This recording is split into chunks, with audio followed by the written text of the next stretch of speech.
Hello everyone. So let's begin with today's problems. So the first problem, it states that Vika and her friends were shopping in a mall, which can be represented in a rectangular grid of rooms with sides of length n and m. Each room has coordinates a comma b, where a lies from 1 to n and b lies from 1 to m. Thus we call a hall with coordinates c comma d a neighbor if the sum of absolute differences of the indexes is equal to 1. Okay. So, tired of empty fashion talks, Vika decides to sneak away unnoticed. But since she hasn't had the chance to visit one of the shops yet, she doesn't want to leave the mall. After a while, her friend noticed Vika's disappearance and started looking for her. Okay. So it is given that Vika is present at some coordinate x comma y, and k of her friends are present at coordinates x1 y1 x2 y2 up to xk yk respectively. Okay. So we need to find whether it is possible that after some moves Vika will get caught by her friends, and it is said that Vika as well as her friends can only move to the adjacent cell at once. Okay. So let's assume that the n cross m grid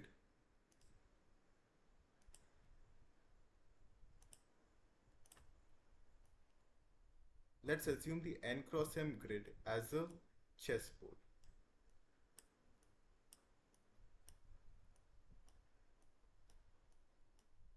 in which the alternate colors are a black and the other one is white.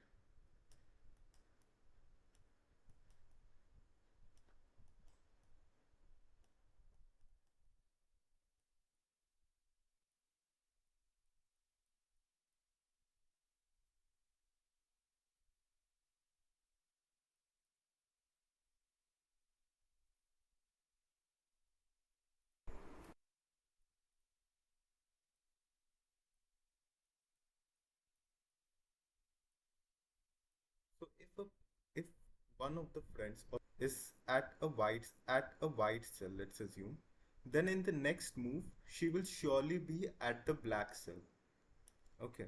And if someone is at the black cell, then after one move, that person will surely be in a white cell. So if Vika is present in a black cell and all of her friends are present on white cells, it is impossible for her friends to catch Vika. Or else if Vika is on a white cell and all of her friends are on black cells, then also it is impossible for her friends to catch Vika. So how can we say whether Vika is on a black cell or a white cell? Okay. So we can see that the difference between coordinates of two black cells is always even. If this is 0 comma 0, this will be 0 comma 2, 0 comma 4. We can see that the difference is even. Okay. So if there is one friend whose difference in coordinates with Vika becomes even, then we can say that that friend has a chance to catch Vika.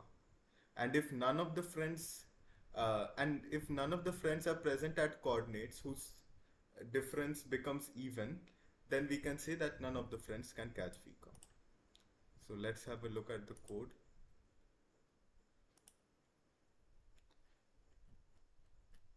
So I've simply taken the size of the grid as input, then the number of friends and the coordinates of Vika initially.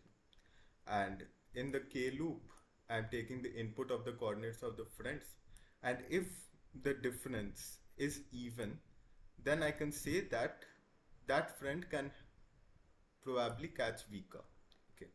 So once this loop ends, and if the value of b remains true till the end, then none of the friends can catch Vika. Otherwise, there will be some friend which can catch Vika. Okay.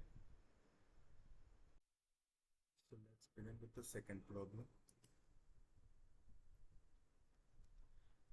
So the second problem states, in the summer, likes to visit her country house. There is everything for relaxation, comfortable swing, bicycle and river. There is a wooden bridge over the river consisting of N planks. It is quite old and unattractive, so Vika decides to paint it. And in the shed, she found K colors. After painting each plank in one of the K colors, Vika was about to go swimming to take a break from work. However, she realized that the house was on the opposite side of the bag and the paint has not dried yet, so she cannot walk on the bridge. However, she decides that she will walk on the bridge but on planks of any one color so that Vika does not destroy the color of the other planks. Okay. So now Vika is standing on the ground in front of first plank and she may jump to the next plank of her desired color and then she will go to some other plank with the same color with which she began. Okay. So since Vika is afraid of falling, she does not want to take long steps. Her so we need to help her to find the minimum possible maximum number of planks she will have to cross in one step, and it is given that we can repaint any one of the plank with some other color we want. Okay, so if we see a test case, it is given, for example, the first test case, the 5 planks are colored with colors 1, 1, 2, 1, 1 respectively. Okay, so if someone begins over here, he can go to this plank, then to the next plank. Then she needs to take a jump of 1 length and come here. Then again she can go here and then she can reach the back. Okay, so this would have been the case if she did not have any plank to color. Okay, so and now when she can repaint one plank, what can she do? She can begin from here, go to the first index, then to the second. Either than taking a jump of length 2, she can repaint this 2 with 1 and then go to 1 and then to the end. Okay, so let's assume another test case, the fourth one. 1, 2, 3, 4, 2, 3, 1, 4. So if we decide that we will travel via planks having color 4, then this will be the first jump, this will be the second jump, and then she'll be out of the bridge. Okay. So in this case, what is the length of the jump she had to take? 3. Then here another 3 and then 0. Okay. So it is given that we can repaint to any one of the plank. So by repainting, what can we do? We can reduce the maximum distance between 2 planks of the same color by half. How? If we consider this gap, the first gap, and repaint this 2 with 4, then this gap of 3 would be reduced to 2 gaps of 1 each. This gap would be 1 and this gap would be 1. Okay. However, this would remain as 3. So our answer would still be 3 if we decide that we will travel via a plank of color 4. Okay.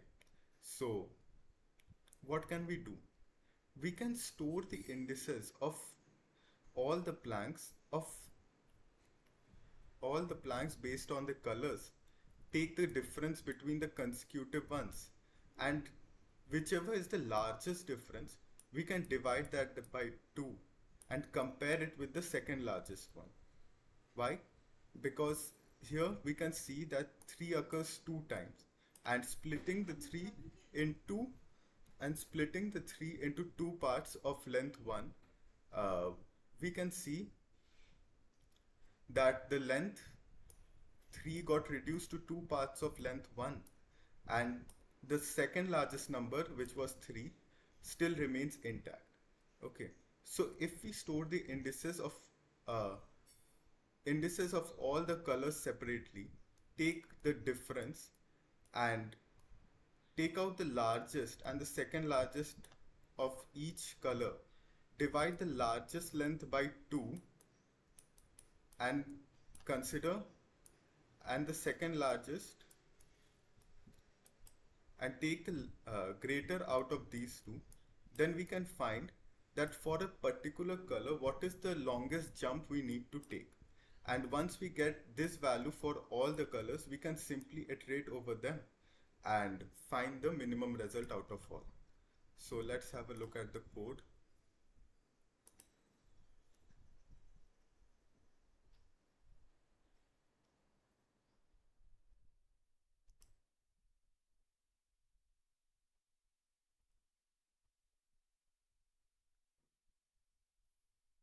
So here's the code. I've taken the input of the color array here and I've created a 2D, we can say a vector of vector to store the starting and end, to store all the indices of the k different colors separately. Like we are beginning with all the, whichever color we jump to, we always have to begin from the minus 1th index or the 0th index that is before the bridge. So I've added minus 1 in all the lists from 1 to k. And at the end, our final destination is the nth index. So I've added n at the end of all the lists. And in between, whenever I get a color of, let's say, ARRI type, I've added its index to the to that element of the list. Okay. After that, I've taken another list and calculated the difference between the consecutive elements. And this is the length of the jump I need to take if I go from one element to the next element. And I have sorted it in reverse order. And if the size of the list is 1, it means that I can reach from the start to the end in just one jump. Then what can I do? I have no choice of second largest. I have to take the largest and divide it by 2. And that is the length of the longest jump that I'll get. And in case that I can take two separate, if I need more than two jumps to cover the entire distance, then the largest by 2 or the second largest would be the largest jump that I need to cover the bridge. And once I've done this for all the colors, then I can simply iterate over the answer array that the ARR2 array that I've created, which stores the length, which stores the longest jump for each color and find the minimum value out of them and print it.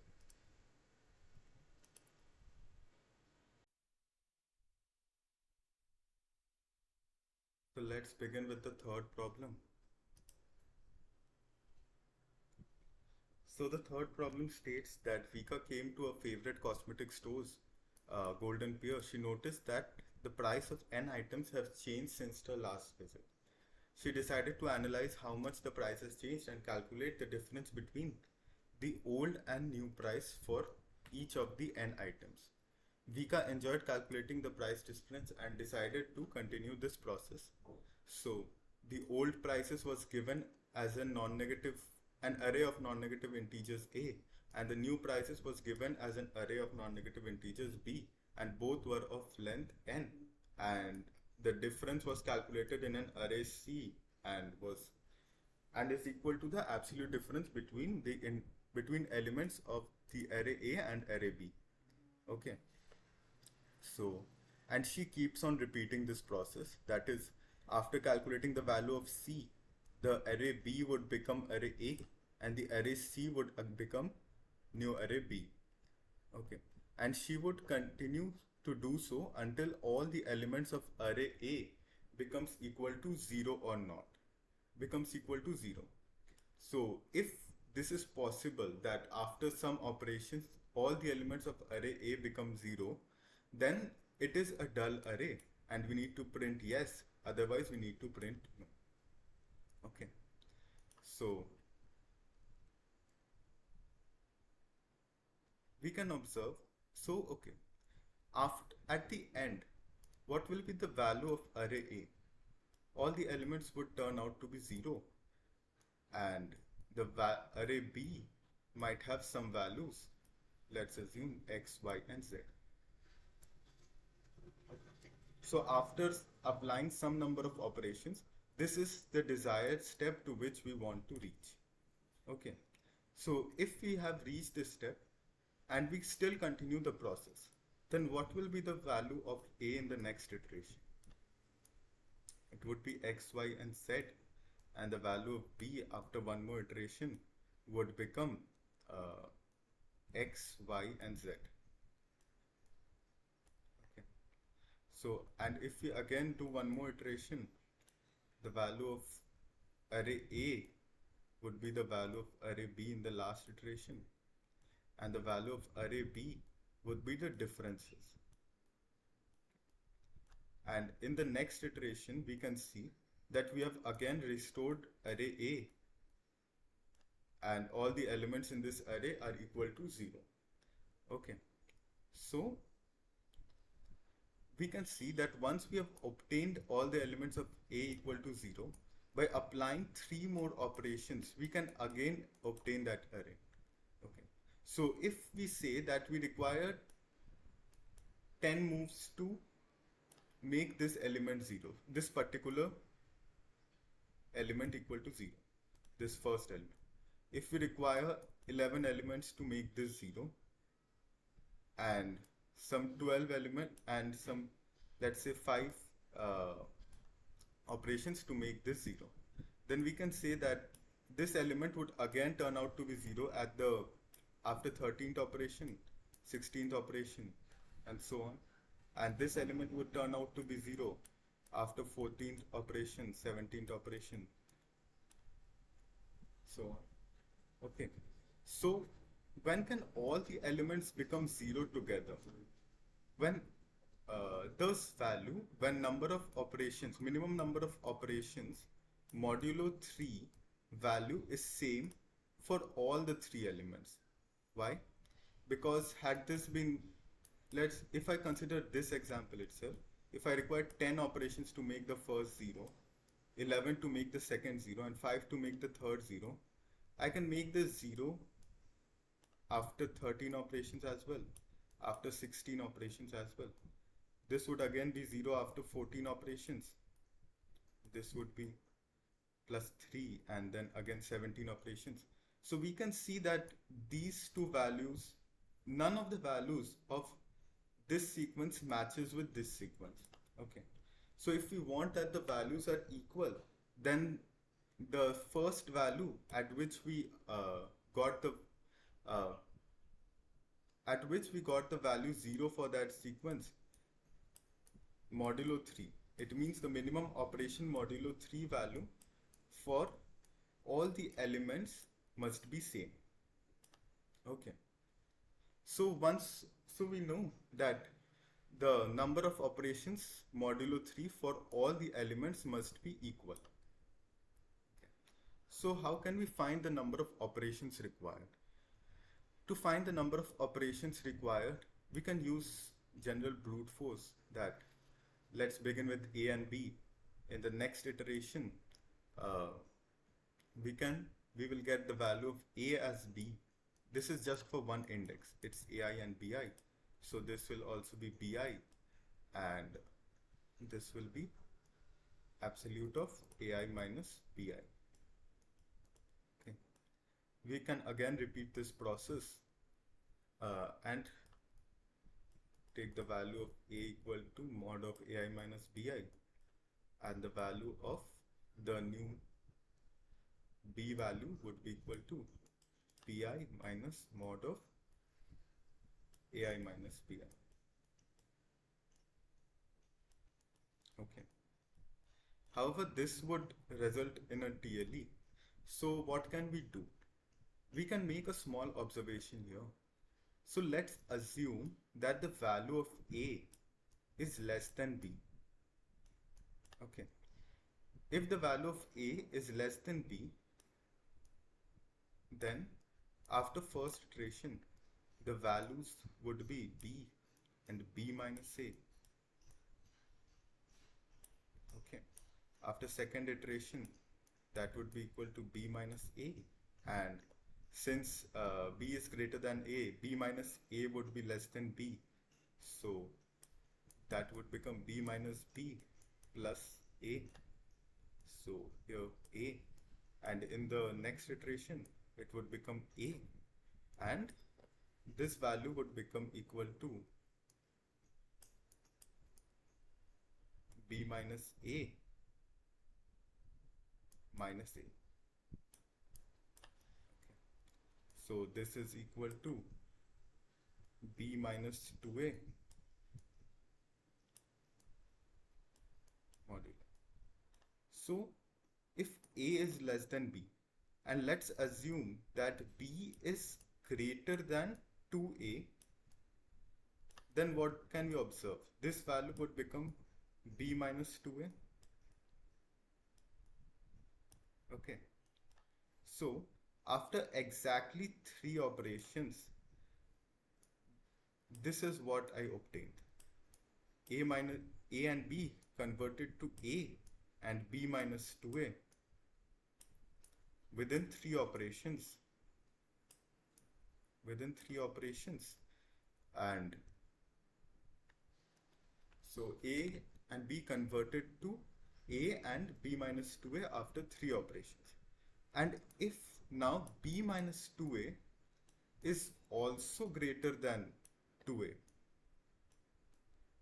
then we can repeat this process again, and we can say that I can reach this state in 3 operations. So how long can I repeat this process? I can repeat this process, let's say that I require 3 steps m number of times. Okay, so my value, until my value of b minus 2a into m is greater than or equal to 2a, I can continue to repeat this process. Okay, and the number of steps would be and the total number of steps required would be 3 into m. Okay, so when should we stop? We should stop when the value of b minus 2a into m becomes less than 2a. Okay, so if we solve this, we get that m must be greater than equal to b minus 2a by 2a. Okay, so this would be equal to b by 2a minus 1. So we can assume that the value of m will be equal to b by 2a. The smallest value possible for m would be equal to b by 2a. Okay. So after b by 2a operations, I won't be I cannot apply this operation anymore. Okay. And after that, I need to again brute force. Okay. So what will be my value of a and b after this? It would be a and b minus 2a into m.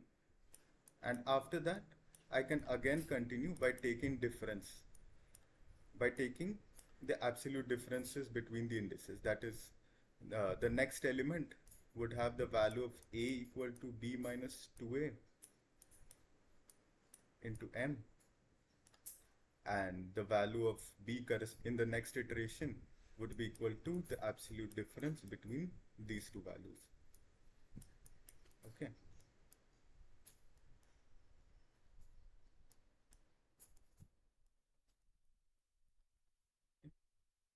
So this is how we can proceed. And once we have obtained the number of steps for each index, if that value modulo 3, that is the number of steps value modulo 3 for each index is same, then we can say that all the elements could be made equal to 0 simultaneously. Okay, and there is one edge case that needs to be handled, that if both a and b are 0 from the start itself, then that would always remain 0. So in this case, steps modulo 3 should not doesn't matter at all, because all the elements we are getting 0, and whichever number of times we calculate the value of, and after any number of iterations, this value would remain 0. Okay, so let's have a look at the code.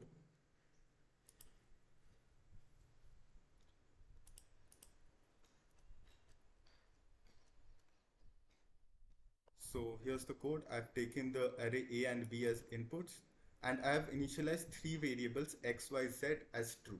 Okay. So what are the use of this variable? If all the if a number of steps required for all the indices is divisible by 3, is a number of type 3k, then X would remain true till the end. If all the numbers are of 3k plus 1 type, number of steps required are of 3k plus 1 type, then the value of Y would remain true till the end. And if all the elements, all the operations, all the number of operations are of type 3k plus 2, then Z would remain true till the last. Okay, and we are calculating the number of steps required in this function named func, and we are passing the value of A and B and calculating steps modulo 3 as I mentioned. Okay. And how is this function working?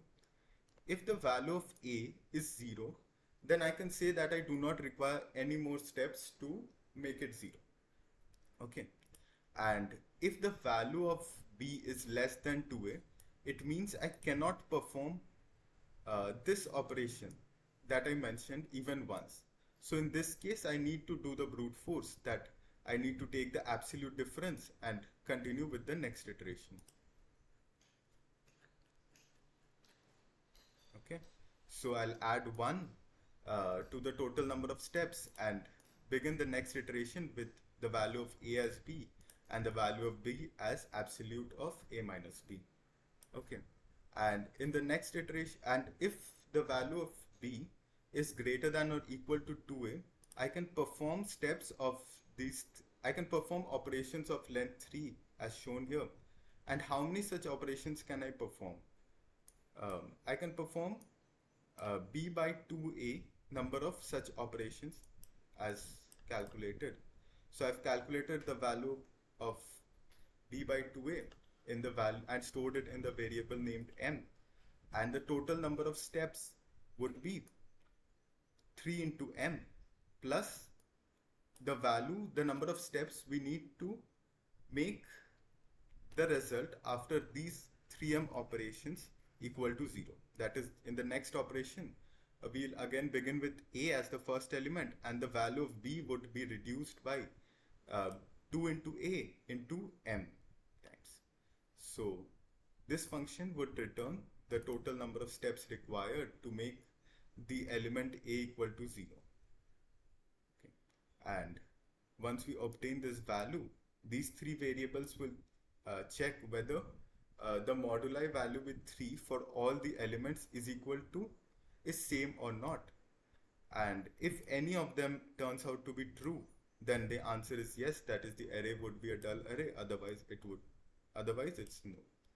And to handle that special case in which all the elements would 0, we can just continue in the iteration when both A and B value are same and equal to 0.